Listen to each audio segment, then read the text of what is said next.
ನೀವು ಬದಲಾಗದೆ ಒಳ್ಳೆಯ ದಿನದ ಆಸೆ ಬಿಡಿ. ಏಕೆಂದರೆ ದೇಶ ನಿಮ್ಮ ಉಪದೇಶಗಳಿಂದಲ್ಲ, ಆಚರಣೆಯಿಂದ ಬದಲಾಗುವುದು. ಆಗಲೇ ಬರುವುದು ಒಳ್ಳೆಯ ದಿನ. 1947ರಿಂದ ನಮ್ಮ ನಾಳಿದ ಸರಕಾರಗಳು ದೇಶದ ಮೇಲೆ 55,87,149 ಕೋಟಿ ರೂಪಾಯಿ ವೆಚ್ಚದ ಸಾಲ ಮಾಡಿ ತಮ್ಮ ಮನೆ ಕುಟುಂಬಗಳನ್ನ ತುಂಬಿಸಿಕೊಂಡಿವೆ. ಅದರ ಒಂದು ವರ್ಷದ ಬಡ್ಡಿಯೇ ಸುಮಾರು 4,27,000 ಕೋಟಿ ರೂಪಾಯಿಗಳು. ಅಂದರೆ ಒಂದು ತಿಂಗಳಿಗೆ 35,584 ಕೋಟಿ ರೂಪಾಯಿ, ಒಂದು ದಿನಕ್ಕೆ 1,186 ಕೋಟಿ, ಒಂದು ಗಂಟೆಗೆ 49 ಕೋಟಿ, ಒಂದು ನಿಮಿಷಕ್ಕೆ 81 ಲಕ್ಷ, ಒಂದು ಸೆಕೆಂಡಿಗೆ 1,35,000 ರೂಪಾಯಿ.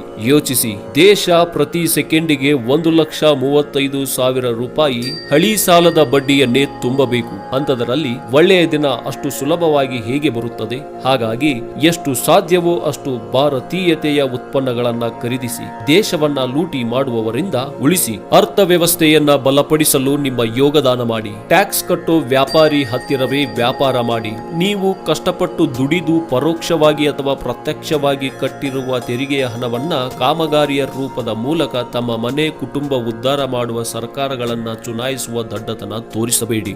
ಭಾರತವನ್ನ ಮತ್ತೆ ಸಮೃದ್ಧ ಭರಿತ ಮಾಡಿ. ದೇಶದ 10% ಜನ ಕೋಕ್, ಪೆಪ್ಸಿ ಬದಲು 10 ರೂಪಾಯಿ ವೆಚ್ಚದ ದೇಶೀಯ ಪಾನೀಯಗಳನ್ನ ಕುಡಿದರೆ ತಿಂಗಳಿಗೆ 3,600 ಕೋಟಿ ರೂಪಾಯಿ ದೇಶದಿಂದ ಹೊರಹೋಗುವುದನ್ನ ತಡೆಯಬಹುದು. ವಿದೇಶಿ ಕಂಪನಿಗಳು ದಿನನಿತ್ಯ ಸುಮಾರು 7,000 ಕೋಟಿ ರೂಪಾಯಿಯನ್ನ ನಮ್ಮ ದೇಶದಿಂದ ಲೂಟಿ ಮಾಡುತ್ತವೆ. ಕಬ್ಬಿನ ರಸ, ಎಳೆನೀರು, ಮಾವು ಮುಂತಾದ ಹಣ್ಣಿನ ರಸ ಸೇವಿಸಿದರೆ ಪೆಪ್ಸಿ, ಕೋಕಾ ಕೋಲಾ ಮುಂತಾದ ಕಂಪನಿಯಗಳ ಮುಖಾಂತರ ವಿದೇಶಕ್ಕೆ ಪ್ರತಿನಿತ್ಯ ಹೋಗುವ 700 ಕೋಟಿ ರೂಪಾಯಿಯನ್ನ ಉಳಿಸಿ ನಮ್ಮ ದೇಶದ ರೈತನಿಗೆ ಬರುವಂತೆ ಮಾಡಿ. ಇದರಿಂದ ರೈತ ಆತ್ಮಹತ್ಯೆ ಮಾಡಿಕೊಳ್ಳುವುದಿಲ್ಲ. ಹಣ್ಣಿನ ರಸದ ವ್ಯಾಪಾರದಿಂದ 1 ಕೋಟಿ ಜನರಿಗೆ ಉದ್ಯೋಗ ಸಿಕ್ಕಂತಾಗುವುದು. 10 ರೂಪಾಯಿ ಹಣ್ಣಿನ ರಸ 5 ರೂಪಾಯಿಗೆ ದೊರೆಯುವುದು. ಸ್ವದೇಶಿ ನಿಮ್ಮದಾಗಿಸಿ ರಾಷ್ಟ್ರವನ್ನ ಶಕ್ತಿಶಾಲಿ ರಾಷ್ಟ್ರವನ್ನಾಗಿ ಮಾಡಿ.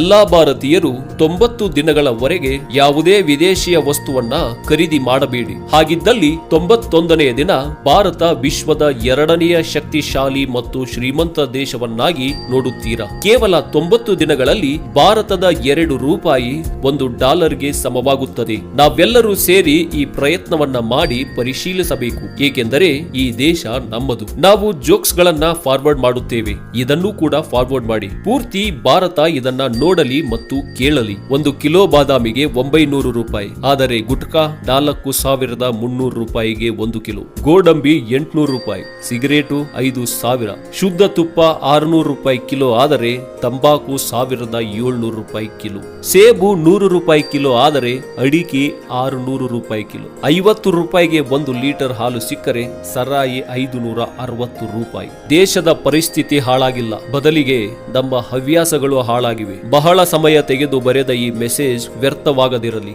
ನಿಮ್ಮ ತನಕ ಕಳಿಸೋ ಜವಾಬ್ದಾರಿ ನನ್ನ ಮೇಲಿತ್ತು. ಈಗ ಇದನ್ನ ತಾವು ಮುಂದೆ ಕಳಿಸಿ. ಆದರೆ ಈ ಮೆಸೇಜ್ 130 ಕೋಟಿ ಜನರಲ್ಲಿ 30 ಕೋಟಿ ಜನರಿಗೆ ತಲುಪಿದರೆ ನನ್ನ ಭಾರತ ನಿಜವಾಗಿಯೂ ಮಹಾನ್ ಆಗುವುದು. ಭಾರತ ಮಾತೆಗೆ ಜಯವಾಗಲಿ. ಜೈ ಹಿಂದ್.